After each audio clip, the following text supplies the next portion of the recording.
Each time you act despite fear, you build your courage for the next challenge. Each decisive action makes the next one easier.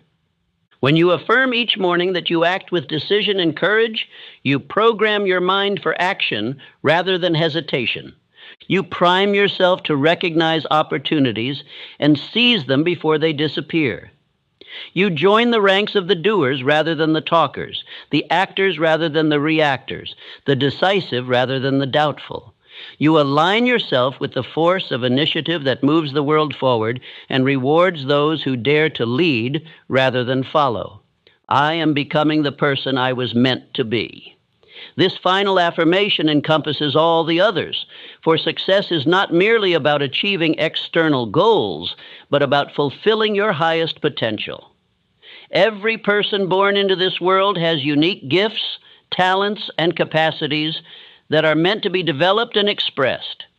Your life's true purpose is to become the fullest expression of who you are capable of being. Booker T. Washington was born into slavery, but he refused to let his circumstances define his destiny. He understood that within him lay the potential for greatness, regardless of external conditions. Each day, he worked not just on external achievements, but on developing himself. He educated himself, refined his character, and expanded his capabilities. He became one of the most influential educators and leaders of his time, not because circumstances favored him, but because he was committed to becoming who he was meant to be. The principle of growth is fundamental to all life. You are either growing or dying. There is no standing still. When you stop developing, stop learning, stop improving, you begin to deteriorate. But when you commit to continuous growth, you align yourself with the creative force of the universe. You become an ever-expanding expression of human potential. Benjamin Franklin understood this principle better than perhaps any American. He created a system of 13 virtues and worked on developing one each week. He examined himself daily, noting where he had fallen short and resolving to do better.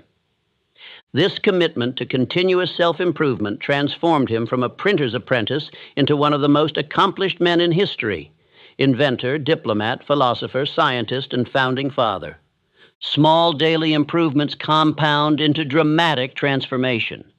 You don't become the person you're meant to be through a single dramatic act, but through thousands of small acts of self-development. Each book you read, each skill you develop, each weakness you overcome, each strength you build contributes to your evolution. The person you are today is the result of all your yesterdays. The person you will be tomorrow is being created by what you do today. This phrase aligns your conscious and subconscious minds toward continuous evolution.